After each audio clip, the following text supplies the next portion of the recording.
This week on The Big Show, earlier this week was National Film Score Day, and today we look at the top 10 best Black film soundtracks from classic producers such as Quincy Jones and James Brown and Issac Hayes to more contemporary music visionaries as Babyface and Prince.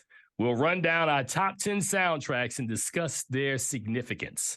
Plus, from the slums of Shaolin, Wu-Tang Clan strikes again. The RZA, the Jizza, Old Dirty Bastard, Inspectah Deck, Raekwon the Chef, U-God, Ghostface Killah, and Method Man. The Black Reel Award nominated Outstanding Drama Series, Wu-Tang and American Saga has concluded. And we'll look back at 3 seasons profiling arguably the greatest group in hip-hop history.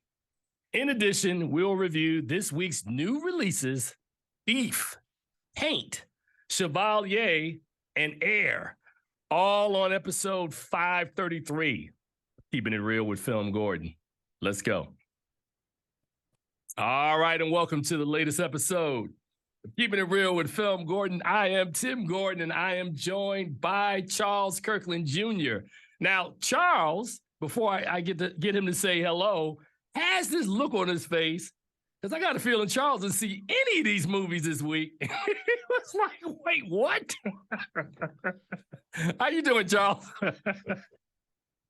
Yeah, I'm here for the ride. It seems like I think the whole second half of the show is going to be you, buddy.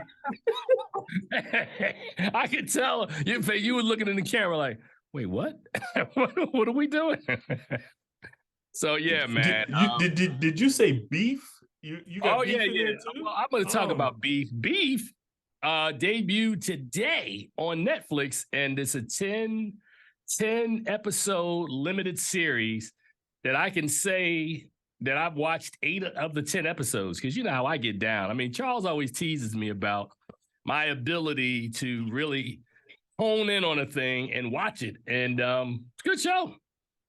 It's a good. So we'll talk about it in a little bit, but yes, Beef with Ali Wong and Stephen Yoon. So Charles, I would highly recommend that one, but we'll get to that in a little bit.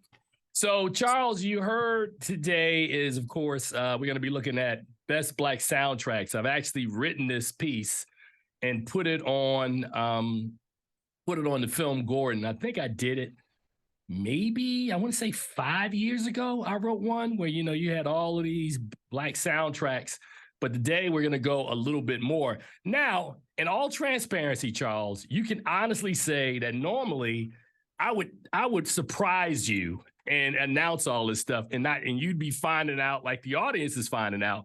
But this week, I gave you all the information in advance. Would that be correct? Except for Beef. Yes. Except for Beef. All right. Yes. Well, Beef, I didn't know Beef was premiering into the day until I woke up this morning and was like, oh, snap, Beef is hanging out. So, but yeah, man. So that's what's going on. The funny thing about Beef was it played at South by Southwest.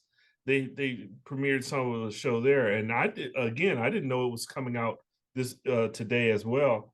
And I had petitioned for them to play some of it at the Light Reel Film Festival, to which I was like, we got a distribution going on for that, so we're probably not going to be able to do that. I was like, oh, okay, no problem. Well, yeah, it's actually really good, and I can't wait to talk about it a little later on in the show. But the other thing that irked me a little, and it's not going to irk me to the point where we'll talk about it today on the show, but we may do an actual show around it. Warner Brothers is celebrating its 100th anniversary. And I remember sitting at a screening. I think I was sitting next to a colleague of ours, Nell Minow, and we were talking about this. And I said, you know, I got a lot of respect for the golden age of Hollywood, but I really have a lot of respect for what Jack Warner and his 4 brothers built. Warner Brothers has put some of, you know, people use words like iconic and legendary all the time, right? And I'm like, everything's not iconic. Everything's not legendary. Warner Brothers and what they produced over 100 years are both those words and then some. Warner Brothers has been responsible, man, for some of the most memorable movies in the history of this business, Charles. And you know, I'm just saying that I'm gonna throw it over to you, but we definitely will do a show where I want to bring in some people to really talk about what Warner Brothers has contributed to the zeitgeist into the culture, man. Like, my God, The Matrix. And I mean, it's just so many of these movies that you go through Warner Brothers and go, damn. So yes, Charles, what do you think about this anniversary of this fabled studio?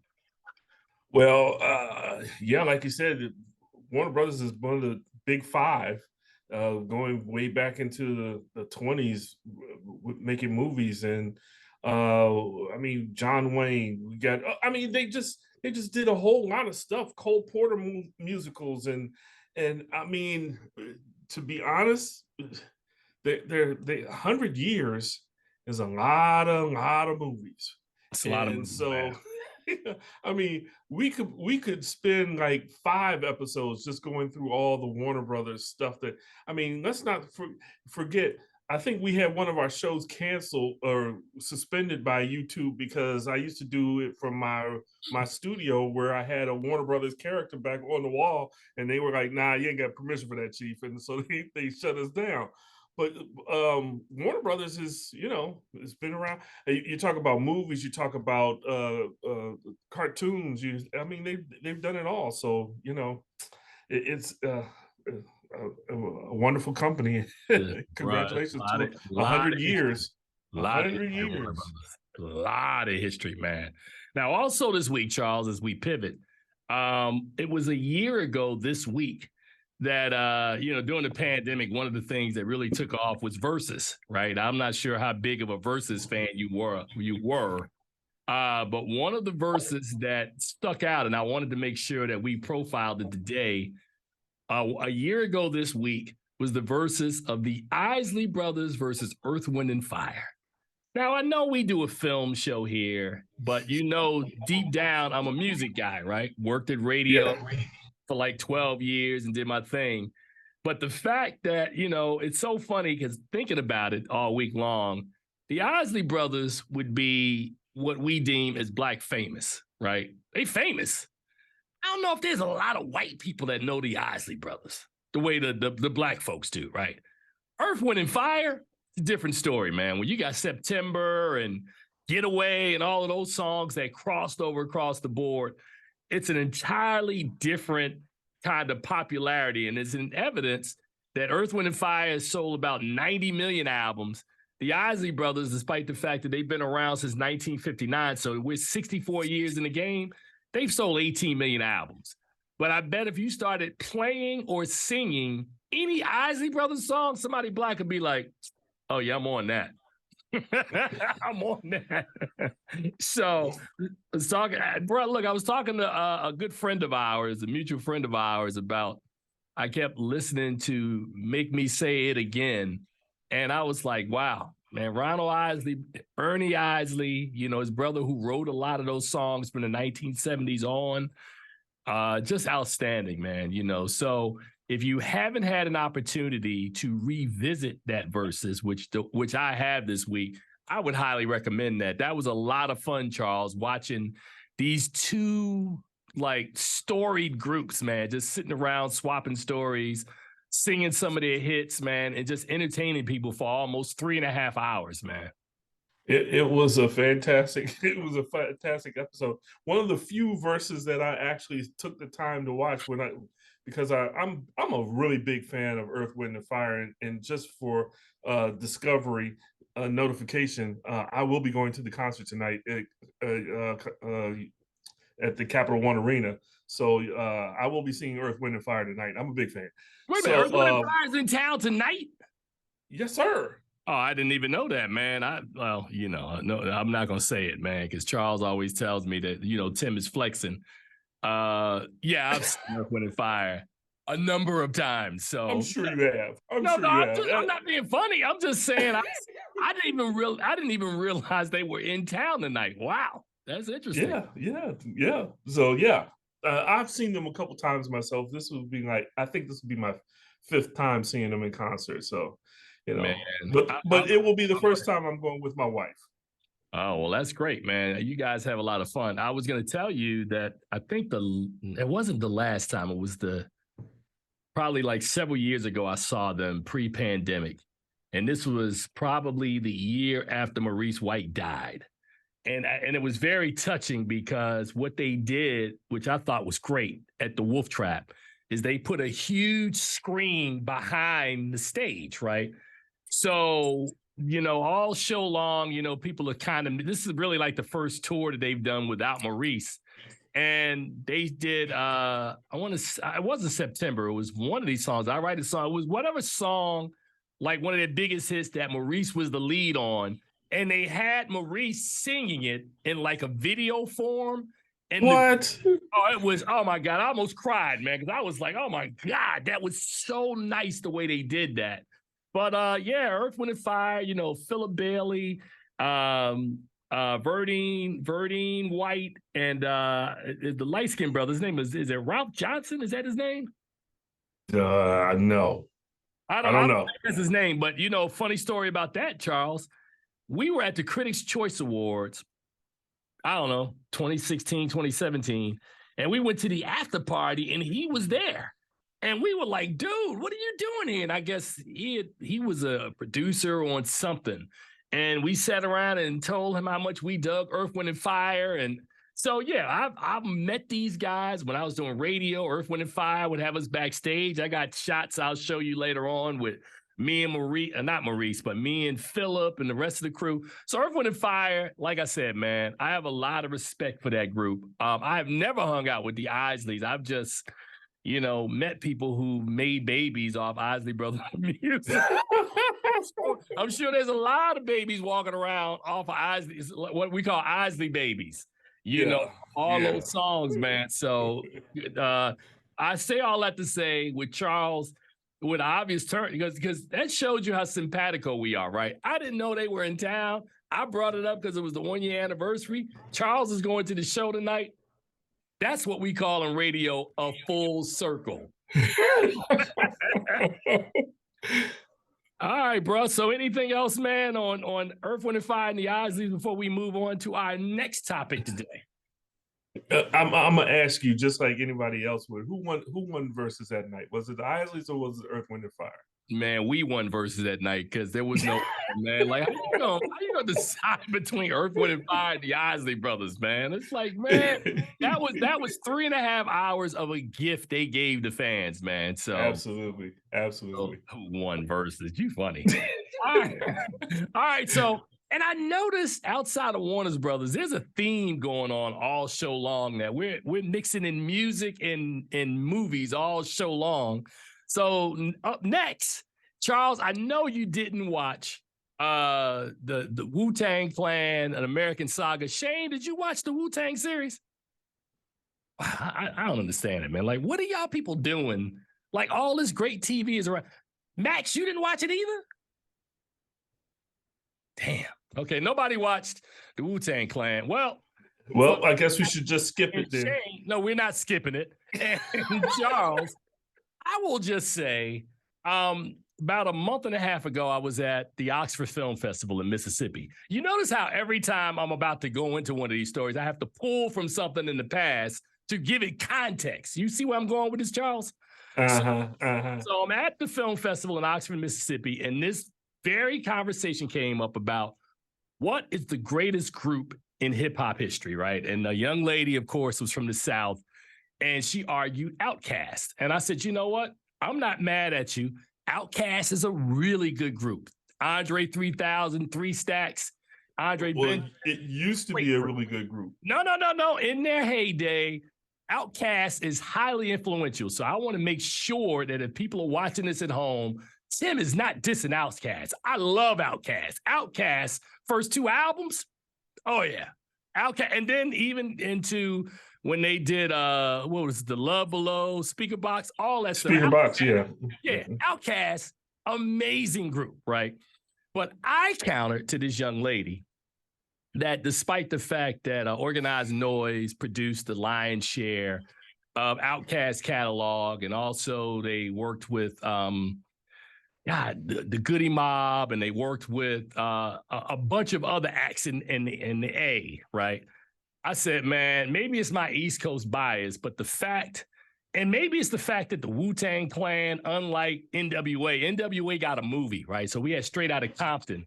But what RZA did, which I thought was genius, is that RZA pitched a series. So we got 3 years of the Wu-Tang Clan story being told over consecutive seasons, right? But you look at what RZA created, right? So the idea to take 8 guys from his hood, Park Hill and Stapleton, guys that he saw as solo acts, put them together in a group and created, I think, you look at 8 guys. Now, out of the Wu-Tang Clan, I'm just going to keep it real with you, right? Because this is me. Now, I'm going to say this, Shane, in advance, because I'm talking to Shane when I say this. There had been instances of journalists that I know who have said something bad about the Wu-Tang Clan, and a Clan member will come up to you in the street and punch you in the face. That's a real thing that happened to, what's the guy that's one of our voting academy members? Cheo Derek Coker. Back in the day when he was working at Vibe or one of these magazines, he wrote something, and Ghostface Killah walked up to him in the street and punched him in the face. So I don't want to get punched in the face, but what I will say, because the show is called Keeping It Real, there are 9 members in the Clan, right?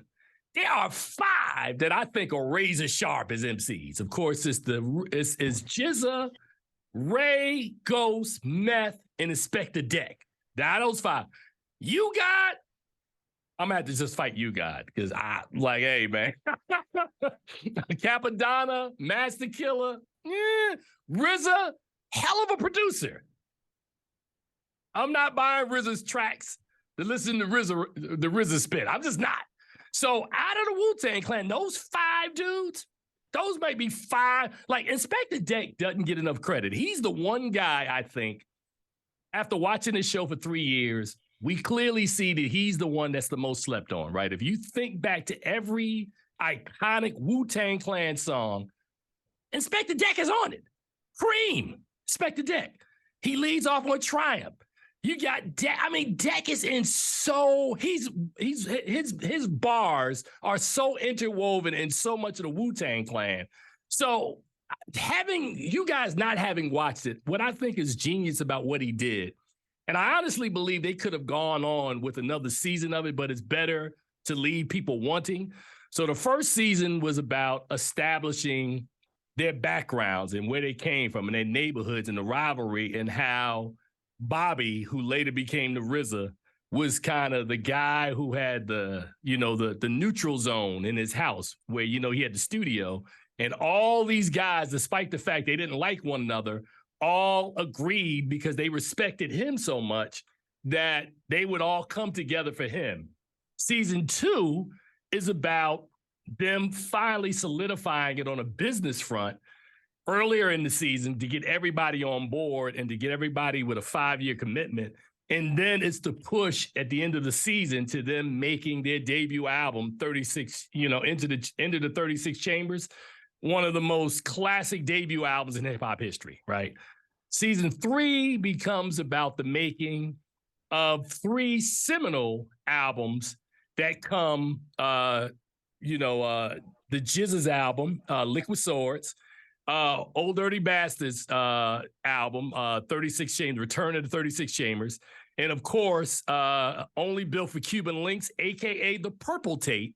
So we watched those stories evolve in season 3, leading up to Triumph, their second follow-up album, and all the history that was made there. So the Wu-Tang Clan, I will say, recently I've been looking on a lot of lists, right? And people talk about the greatest hip-hop album of the 90s or the greatest hip-hop album of all time. And the Wu-Tang Clan, as a group, gets a lot of love. But of course, Ray and Ghost and Meth and all these guys in the GZA are all getting love as well. I think, Charles, that it's a byproduct that people are very familiar with the Wu-Tang Clan story in ways that they may not be familiar with Public Enemy. They may not be familiar with A Tribe Called Quest. They might not be as familiar, well, maybe with Run DMC, you watch Tougher Than Leather, so you may have some insight into them. But I say all that to say that we live in an age, man, that people no longer respond or want to do research. They only respond to what they see. So you saw Straight Outta Compton, so you're like, oh, That's the NWA story. That's the Wu-Tang story. So I'm just trying to figure out who's next, man. Do we get a Jay-Z mini series, like a series like this? Do we get a Nas series? Do we get a PE series? You understand what I'm saying, Charles? I understand what you're saying, and to me, the Wu-Tang was always kind of like the Avengers. You got all these guys come together and just kill it every time they get together. And they're great on their own, but when they come together, they're even more powerful. So They form like Voltron. I think, huh? They form like Voltron. Right, but I'm afraid for Tim, because the way you did the intro, you kind of put some slight on Method Man's name, and No. coming for you. I said, I'm just saying the way you read it. Ghost. I said, man. No, I'm just saying the way you read it in the intro, and when you got down to Method Man, you were kind of like, and no. There is no and. I met Clifford Smith. Clifford's pretty. He's a big dude, man. I didn't realize that Method's like 6'5". I rolled up. I saw him a year ago at the Critics' Choice Award and took a picture with him. I felt like his little brother. I was like, yeah, Meth played lacrosse. Meth is pretty big. He is not a little dude at all, man. So, and neither is the RZA. All those guys are pretty sizable in height and in size. But no, there's no disrespect against that group, man. No disrespect, man. No, I love the Wu-Tang Clan. And I love the way they were beefing with each other, but when they came into RZA's house, it was like the Continental. There's no business in here. We're doing music. Yeah, man. So, but Jason Hunter, aka Inspectah Deck, man, I got so much empathy for him, because when that flood happened, which ends up season 2 of the series, all this music got lost in the flood, and the one album that got lost, that even Jizza admits to this day that he had beats that he had made for Inspectah Deck, and he thought that Deck would have been as huge as Ray, Ghost, and Meth, and Jizza. And the music got lost, man, and they were never able to recreate it, man. So that is one of the biggest what ifs in hip hop history, man. But if you have not had a chance, Charles Kirkland, and I know you have not, to watch this entire series, I would strongly recommend watching the Wu-Tang Clan American Saga. I thought it was really, really good and really strong. Okie dokie. All right, Charles. Charles is hating, man. All right. Now it's time for us to pivot, man, and get to our best black film scores. And I even cheated for you guys this week, because I put about 19 of these up. So I have a total of about 24 here. So I want to go through some of these to try to get down to a top 10. Charles, since you have the list, man, I'm gonna let you start, man. Can you pick 10 out of these and then kind of justify or break down why you picked the 10 you picked? Well, I'm gonna tell you right now, Tim Gordon, that I did not even look at your list. You said pick 10, and I just went and I got my 10. And so I don't know if you went and got your own independent 10. Yeah. So I don't know. I don't know if my 10 are on your 20 or not, but they better be. I'm just saying, if your list is anything, my 10 better be there. That's all I'm saying. All right, well, let me see. Go down your list, man. So we're talking about the best black film scores, and I've got a list of 24, almost 25, and I'm trying to whittle it down to 10 and trying to do this in a way that I think is fair. So go ahead, Charles. You go ahead. All right, so I'll be honest, I couldn't put them in any particular order. So I think most of it is chronological. So we'll see how that goes. On my list, I have Car Wash. Is that on your list? The film, the soundtrack that gave us not on my list. But go ahead, that's not on my list. What? No, but go ahead, man. We're not gonna go back and forth on this. Go ahead, man. It's not on my list. Okay. One of the most seminal albums made by this gentleman. A lot of people didn't know it was a soundtrack, but Trouble Man is on my list as one of the best soundtracks of all time. Marvin Gaye, it's just a snapshot of the times. Mm-hmm. And so it's an excellent soundtrack. Mm-hmm. On your list? It is on my list. Okay, all right. Redeeming. I have because I had a deep love affair for Gladys Knight and the Pips. I put Claudine's soundtrack on my list. Okay, that's on the list. Okay, which was cool because the other day I was riding down to North Carolina and we turned on the XM radio and On came on. I was like, yes, confirmation. That was a good All one. right. I also have well, everybody's gonna have Purple Rain soundtrack on their list. There's no way that you're gonna miss on that one. I got Boomerang from one of my absolute favorites. Now, this one I'm getting ready to give you my sixth one is gonna be one that's debatable by a lot of people, but I have the Fighting Temptation soundtrack from the. I mean, it's not the best movie, but the soundtrack is excellent as far as some gospel with a little rap and some R&B in there. Beautiful soundtrack, love it. I know why you love this soundtrack, but that's another story. But go ahead, because you're this right now. But go ahead. Oh, okay, whatever. I got New Jack City on my list. When it's great, and I think it's my only hip hop album on the list is New Jack City. So I don't think it needs any more explanation as to what it was. School Days is on my list. Wow, that did not make my list. That didn't the top 25. Nope. Come on, Tim Gordon. School Days, man, I'm just telling you. Spike. I'm calling Spike right now. He's gonna be standing on the corner. I got The Wiz on my soundtrack list. The Wiz. I got. Come on now. The Wiz is on the list. The Wiz is on the list. And my last number 10, I had to submit to the pressure, and I've got Waiting to Exhale on my list. I'm not the biggest Whitney Houston fan, but thank goodness it's not all Whitney Houston on this album. But I will recognize the greatness of the Whitney and have Waiting to Exhale on my top 10. What do you think of my top 10? I think your top 10 is good. I just finished my top 10 by putting 9 and 10 down. Wow. All right, so before... unlike Charles, what I'm going to do is read off the ones that did not make the list. Okay. Make my final 10. James Brown produced one soundtrack in his career, and it came in 1973, or maybe it was 1974. I don't know. I think, yeah, because the first one, no. It's either 73 or 74. I want to say 73. You're talking about Black Caesar? Did Hell Up in Harlem come before Black Caesar? Was Black Caesar first? I think Black Caesar was first. Black Caesar was first. Okay. So in 1973, James Brown did the soundtrack for Black Caesar, which starring Fred Williamson. When you're down and out in New York City. Love that song, man. Oh, my God. James Brown, he did his thing in that one, but that did not make my top 10. Also not making my top 10, Hustle and Flow. It's hard out there for a pimp. When you're trying to 3-6 Mafia, the first 3-6 Mafia produced that one. Yes.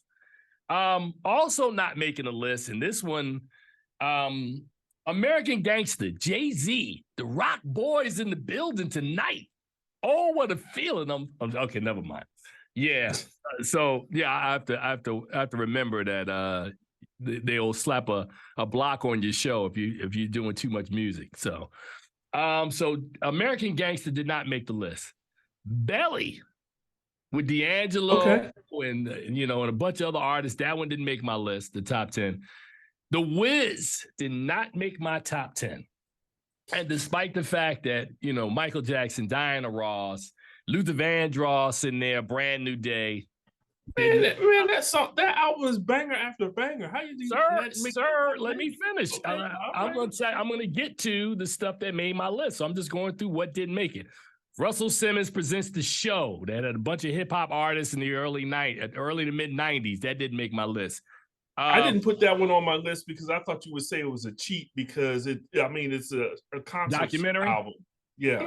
No, I didn't do that, man. A soundtrack is a soundtrack. He Got Game, which was Public Enemy soundtrack. That did not make the list, and neither did Do the Right Thing that also had Fight the Power that was a big Public Enemy. So neither of those PE soundtracks made my list. Juice, wow, man. Rakim, Wow. Naughty by Nature. So many acts on that soundtrack, it didn't make my list. Kendrick Lamar and Black Panther. That was a tough cut. That, Charles, cut. That did not make the list. You know, for the longest time, Keeping It Real used that use the song, man. That was opener. our opening theme. It didn't make the list, though. Wow. Watch this. New Jack City didn't make the list. And that was another, bro, you got to pick 10. So I had to pick 10. That one hurt. I'm waiting to see what the 10 is going to be. Come on. Friday didn't make the list. You know, Ice Cube, who I love. Wild Style didn't make my list. I think that a lot of those songs went over people's heads because that was like literally the first hip-hop movie that ever made. But I wanted to acknowledge it since we are talking 50 years of hip-hop. And the last two, which didn't make my list, and this really hurts me, is Love Jones. Love Jones, the music is a character in that film. Yeah. It really is. It didn't make the top 10, and neither did Love and Basketball with Michelle and Cello. You made a fool out of me. Love that song. All right, so what did make the list, Charles Kirkland? And I'm wondering, sir. I'm going to start from the bottom and work my way up, man. What did make the list? It's the 50th anniversary of hip-hop.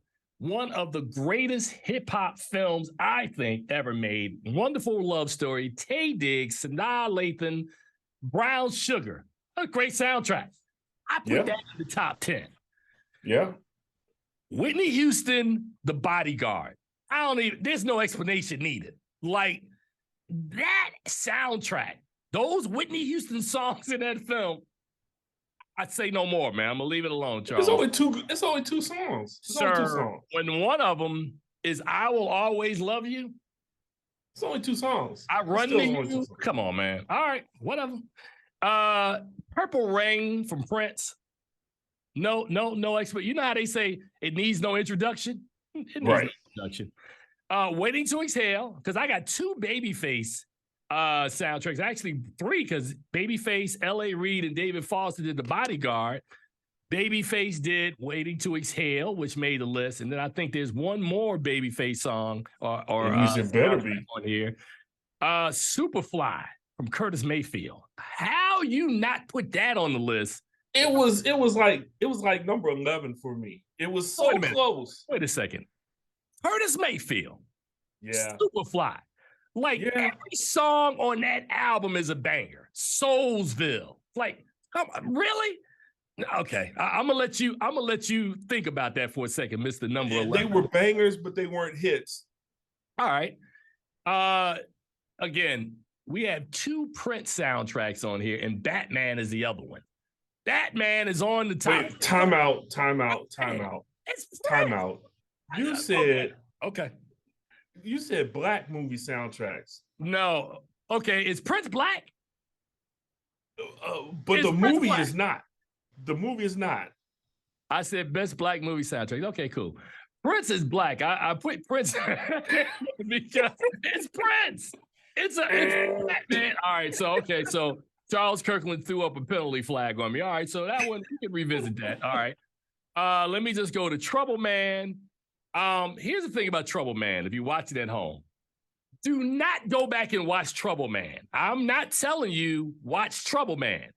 Go online and order the soundtrack for Trouble Man, and that's what you should be listening to. Trouble Man as a movie, Robert Hooks, not Robert good. Hooks. Yeah, not good at all. The soundtrack by Marvin Gaye, which is the only soundtrack he ever did, is the only reason to watch this movie. If you want to watch it, is to listen to the music. Charles didn't tell you that as a public service announcement. Well, I did say a lot of people didn't know that it was a soundtrack, and that's for a reason. I concur with Charles on Claudine because I love Curtis Mayfield. He is the master of soundtracks. Neither of us put Sparkle on the list. Sparkle didn't even make the top 25, but that was another great Curtis Mayfield soundtrack. Yeah. Something he could feel. Come on, man. Boomerang by Babyface is the third soundtrack. So there were 2 Princes 3 baby faces. So that's half your One list Prince. right One there. And Prince. the last one, which Charles Kirkland should be publicly flogged that he didn't get this. How do you not put Shaft on your list, bruh? The man wrote this. He wrote the title song in 20 minutes and it won an Oscar. It is one of the most. Now watch this. You heard me say earlier that people always talk about iconic. The theme from Shaft, it doesn't get more iconic than that. I mean, come on. Issac Hayes and One song. Mayfield. Those One two song. soundtracks. Okay. One song. So Soulsville, Give Me Your Love, Freddie's Dead. Really? Freddie's Dead. Yeah. Yeah, there's a bunch of songs. Every song on this album is the truth. Every one. But if you, I mean, you know, it's just me. You know, I'm a film critic. Don't listen to me. I'm just Tim Gordon. So one more time: Shaft, Boomerang, Claudine, Trouble Man, Batman, Superfly, Waiting to Exhale, Purple Rain, The Bodyguard, and Brown Sugar make up my top 10 list. Charles, run through your 10 again. Car Wash, Claudine, Trouble Man, Purple Rain, Boomerang, The Fighting Temptations, New Jack City, School Days, The Wiz, and Waiting to Exhale. So Shaft didn't make your list, but The Fighting Temptations did. Yeah. He Still Loves Me. That you thought that was Man, I tear up every time that song plays. Oh, it's amazing. Look, I get you, but remember, Charles, when I told you, very hard calls. Got to make some hard decisions, you know, when you're doing a top 10 list, man, because you know there's about 14 to 15 things you like. 5 of them are gonna have to go. Man, I left off Shaft, I left off Superfly, I left off Above the Rim, The Best Man, Sparkle, Soul The Best Food, Man, and Brown Sugar. Ooh, yeah, The Best Man was another one, man. We didn't talk about that. Yeah. All right. Yeah, you just got to make some choices. All right, Charles. So now we get to the fun part of the show because, you know, I'm going to be looking at you because I know you didn't see any of this stuff, man. But we're going to talk about it now, man. So you ready? Strap in, Charles. All right. So, oh, really? That's what we're doing, Charles? Turn your camera back on. Charles. Charles is a hater, man. Just going to turn your camera on. All right, Charles. So here we go, man. Our movies this week, man, we got 4 of them. And we're going to start with Beef, which is which tells the story of an incident of road rage that slowly consumes the 2 people involved. Beef is, and I disagree with this wholeheartedly, I don't think this is a comedy drama. I don't see it as a comedy drama because I don't think anything in this is funny. When you watch this series, it's like, it's not funny. It's sad. But they bill it as a comedy drama series created by Lee Sung-jin. It stars Oscar-nominated actor Steven Yeun and comedian Ali Wong. And, you know, this thing is on Netflix right now. And Charles, I will just say that anytime you see a series that I think, if we're going to tell a story over, I think every episode is about between 25 to 30 minutes. So if you're going to tell a story that's about 3 hours long, and you want to keep people engaged, you got to start off with something really, really strong, right? And this show does that in the first 10 to 15 minutes, man. There is an incident at a Home Depot, and 2 drivers get into it, and it sets the stage for the whole show, right? These 2 people are in different places in life. One is running her own company that's doing fairly successful. The other's running his own company, and he's barely making ends meet. Both of them are full of anger, but for different reasons. She feels that she's in a relationship with a man who's not as assertive as he should be, and not giving her the attention and allowing her to be herself. So she's kind of as what was the guy's name who did the poem, The Mask? God, his name slips my mind. We Wear the Mask, Charles. No, I can't think of it either. I can't, man. Is it Paul Lawrence Dunbar? Thank you. Wow, I was close. You know, she's wearing the mask, and the mask, you know, wearing the mask is stressing her out. Stephen Yeun plays a character that is a contractor who, between the investments that he makes that are going up and down, as most investments are doing, his business not being that successful, he feels like, he's not necessarily being minimized. Well, actually, he does feel minimized. And both of them come to the table and they collide and their paths cross in this explosive 10 to 15 minute opening that sets the stage that becomes about revenge. And the whole series, Charles, is them trying to one-up each other on revenge and how it not just consumes them, but consumes everybody around them. And it is just one of the most fascinating pieces of television that I've watched in a minute, because I was like, damn, that's a good concept, but you've had to really think through all the different aspects that we end up seeing in episodes 6 and 7 and 8. Yeah, man, Beef is pretty strong, man. I haven't finished it, so I don't want to give it a grade because I haven't gotten through episode 10.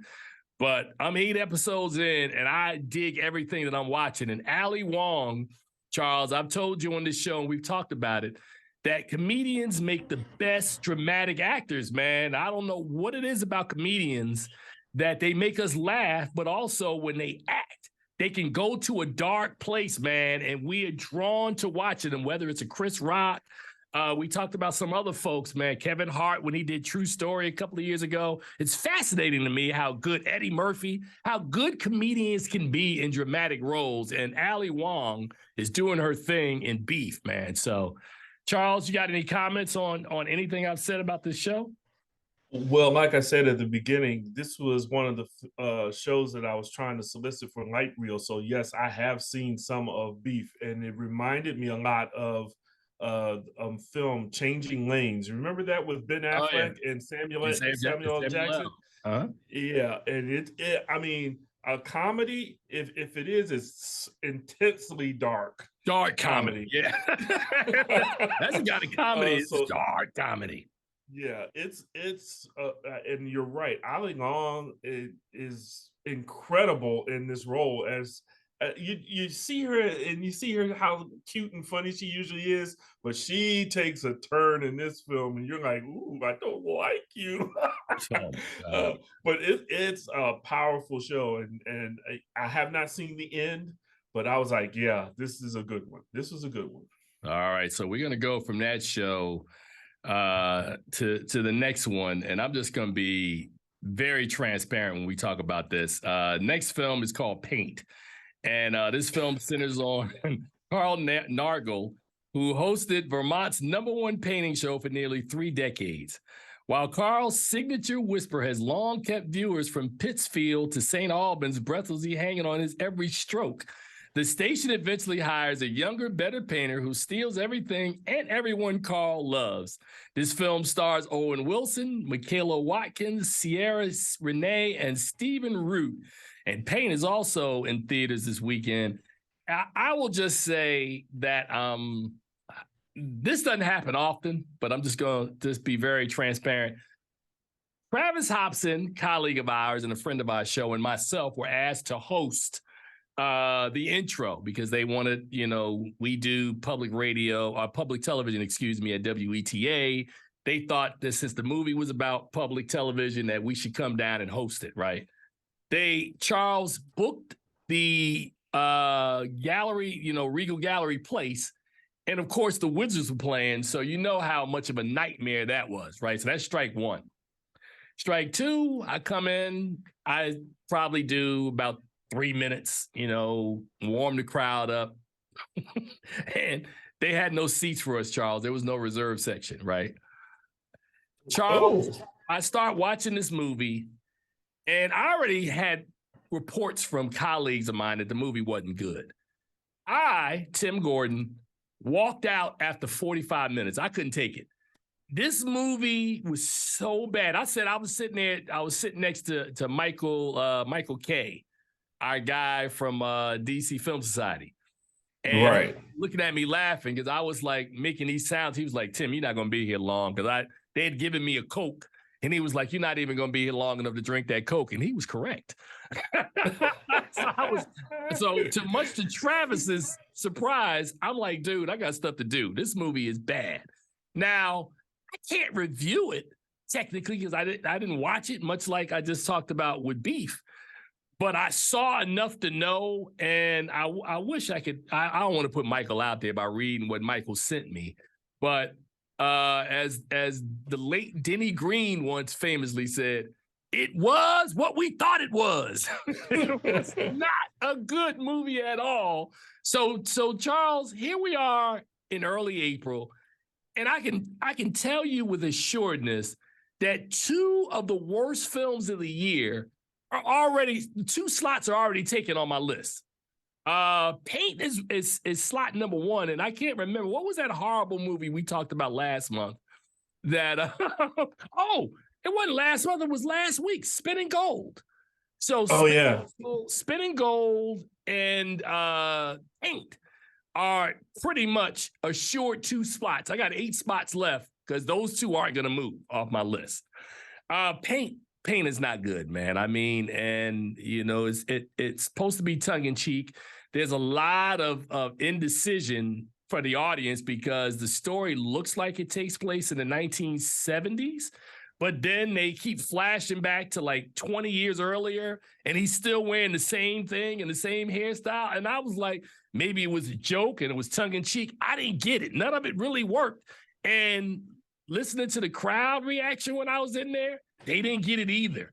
So Paint, not good, man. Stay away from that one, man. So, Charles, you got anything with Paint before I move on to the next film?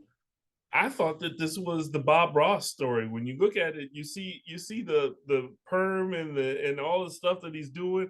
You're like, hey, that's Bob Ross, but it's not Bob Ross, and it's nothing to do with him. And it's just, don't do it. All right, so up next, man, is a movie that I went to the world premiere at the Toronto International Film Fest back in October. I'm sorry, back in September. This film is Chevalier, and this is the rise and resurgence of Joseph Boulogne Chevalier de Saint-Georges, a French-Caribbean violinist and composer who rose to fame through his musical prodigy. But a complicated love life and racism of the ancient regime leads to a falling out with Marie Antoinette, and St. George just realizes that things must change. This biographical drama is directed by Stephen Williams, written by Stefani Robinson, who wrote some episodes of Atlanta. And the film, of course, stars Kelvin Harrison Jr., Samara Weaving, Lucy Boynton, Martin Sokus, and Minnie Driver. Sokus and Minnie Driver. And it's also out in theaters this weekend. And they had a screening of this last night, Charles. And I was like, I remember this movie so well. I didn't even need a refresher. I thought that Kelvin Harrison Jr., who we've been talking about off and on now for about at least good 5 years. I mean, we remember him in Loose. Yeah. And we remember him in, what was the other Toronto film I saw him in? That was a story of him and his sister. What was the name of that film, Charles? That it looked like it had 2 endings. So it ended like with his character, but then the film went on with his sister. And I can't remember the name of the film, but we were really, really taken by it. We've seen him with Tracy Ellis Ross in a film during the pandemic. So I don't know, like Monsters and Men, Monsters that we've seen Kelvin Harrison in. So he's always an actor that feels like he's on the verge. Chevalier, I don't think is a movie that's going to be his over-the-top movie, but I can clearly see the direction that he and his agents are trying to take his career, right? He's immensely talented, great actor.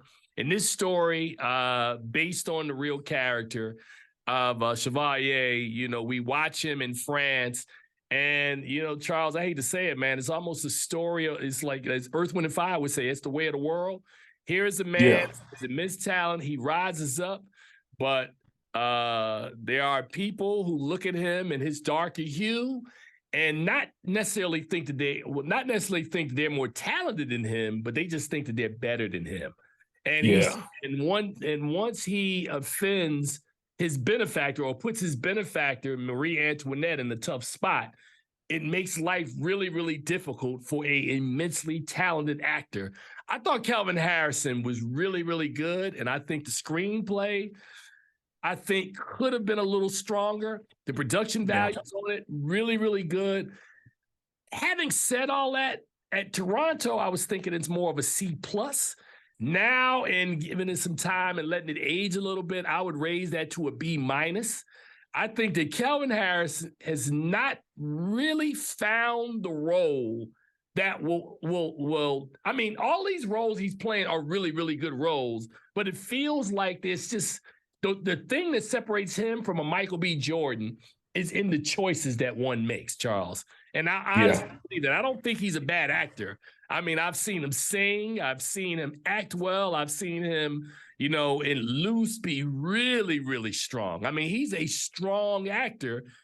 The right screenplay has just not come about for this young man yet. And so I think Chevalier is a movie that I would recommend. Yeah, I'm gonna leave it at that. I'm not gonna say wait until it comes on or streaming platform or it comes on at home. If you want to check out the story, it looks good on the big screen. That's where I saw it. So I would highly recommend that film, but a B- for Chevalier.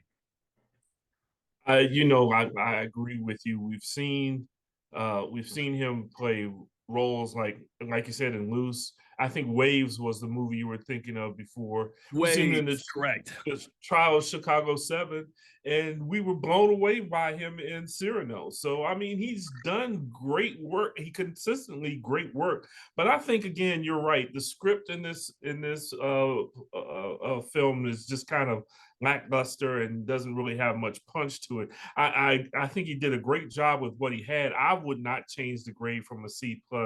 I would keep it at a C+, because I know they thought that this was going to be an Oscar quality movie back in the day, and when it tested out, it didn't work that way, and that's why we're seeing it now versus last fall.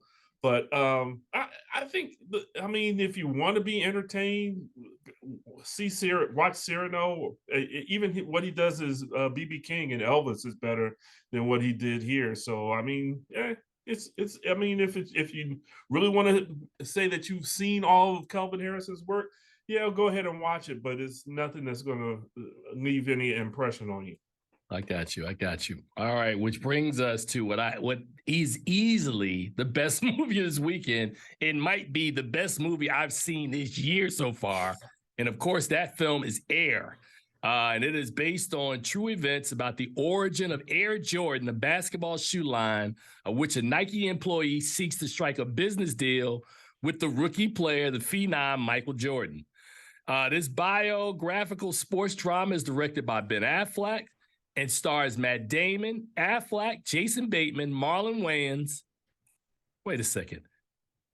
Oh, yeah, Marlon Wayans is in it. I was trying to think Marlon Wayans. Yeah, Chris Messina, Chris Tucker, and Viola Davis. Marlon Wayans is in it. And Air opens in theaters this week. And let me just pretty much say that if you watch Jerry Maguire and, we've seen a film about a sports guy, you don't necessarily have Damon with that much pizzazz because he's playing Sonny Vaccaro, right, who's a famed basketball executive and, basketball junkie who, in the course of this film, he's working at Nike. Nike is a company on the rise.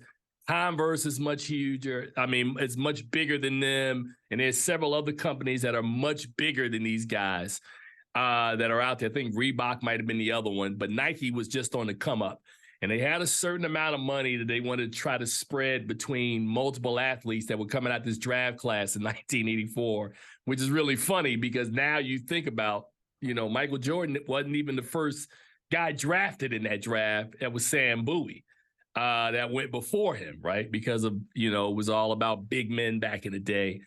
And, Converse had, Larry Bird, and Converse had Magic Johnson. And, they just knew they were going to get their hands on Michael Jordan because it was like, we Converse.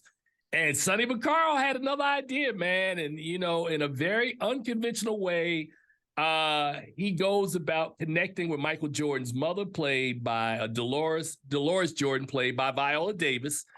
And it is a fantastic story where you don't see Michael Jordan in this movie at all, which is really interesting to say because the movie is about the deal that they're trying to get for him. But a lot of the movie takes place between Damon's character, Sonny Vaccaro, Dolores Jordan. You don't see that much of Michael Jordan's dad, who in this film was played by her real-life husband, Julius Tenen. Of course, Phil Knight is played by Ben Affleck, and Jason Bateman is another agent. So it's this really wonderful look. I thought Chris Tucker was really strong in it as well. But this is a feel-good movie. And Charles, as an aside, the screening I went to for this, me, Nell Minow, Shireen Nicole, Julian Lytle, the crew, we were all there, Travis Hobson. And the movie starts 15 minutes late. So I'm asking the rep, like, what are we waiting on? And this woman walks in and she goes, we're waiting on her. And I didn't know who her was until her sat down. Charles, guess who her was? Dolores, I don't know, Michael Jordan's mother? Close. Kevin Durant's mama. Oh. So Kevin Durant's mama and her crew sat there and she loved the movie. She said, you go tell him, girl. That's right, girl. Look out for your son, girl. I was like, okay, got you. So Air is a really well-directed film by Mr. Affleck. Affleck and Damon, who have been friends for decades, are also great in it. Viola Davis is strong in it. I thought the story is told well. I think that it moves the way it's supposed to move. I think it's simply the first movie in the Oscar race. And what I think is going to happen with Air is going to have its run, and they're going to pull it out the theaters around, a month or so from now when the summer blockbusters come up. But trust me, Air will be coming back to the theaters again in October or November for sure. Because, Charles, it's really good. It's really, really good. And I would give Air an A. It is a really, really strong film. And, big ups to Ben Affleck and Damon. Them guys, man, they really do a good job, man, when they commit to a story. And Viola Davis as well, man, who just continues to churn out performance after performance after performance, man. So, Charles, you know the story of Michael Jordan and what he did in Nike. And they put a footnote at the end of the film, Charles. Here's the part that'll blow your mind. Michael Jordan makes $400 million a year off the percentage that his mother negotiated back in 1984. She was like, we'll sign with you, but we want to get a percentage of the shoes. And he was like, man, nobody has a deal like that. She was like, hey, man, if you want him, this is what he needs. He makes $400 million annually just off the sale of Jordans. Literally, just off the sale of Jordans every year in perpetuity. Hey, which is why he's in the running to own football teams and basketball teams and stuff. My man is set for life. He sold, or he's selling his interest in the Charlotte Bobcats. Isn't he a part of the ownership group that's going after the Commanders? Commanders, yeah. Him and Magic Johnson. Right. Yeah. Magic, by the way, got offered this deal 3 or 4 years before Michael Jordan, but Magic Johnson wanted to wear Converse so bad, so they were going to design a shoe around him, but he calls it the biggest regret of his life. And if you're looking at those numbers that Michael Jordan generates, man, it makes sense. Look, there was a report that came out just, I think, in the last day or so, where P. Diddy pays Sting $5,000 a day in royalties for using Every Breath You Take in I'll Be Missing You, which is like $1.8 million a year that he gets. But that is nothing in comparison to what Michael Jordan gets from Nike. Nothing. Right. We got 20 seconds to go, man. And on behalf of my boy, Charles Kirkland Jr., we tell you every week, please see something good at the movies. We've given you several recommendations. Airs in theaters today. Run, don't walk. Until next week, man, we'll see you guys, man. You guys take care. Peace.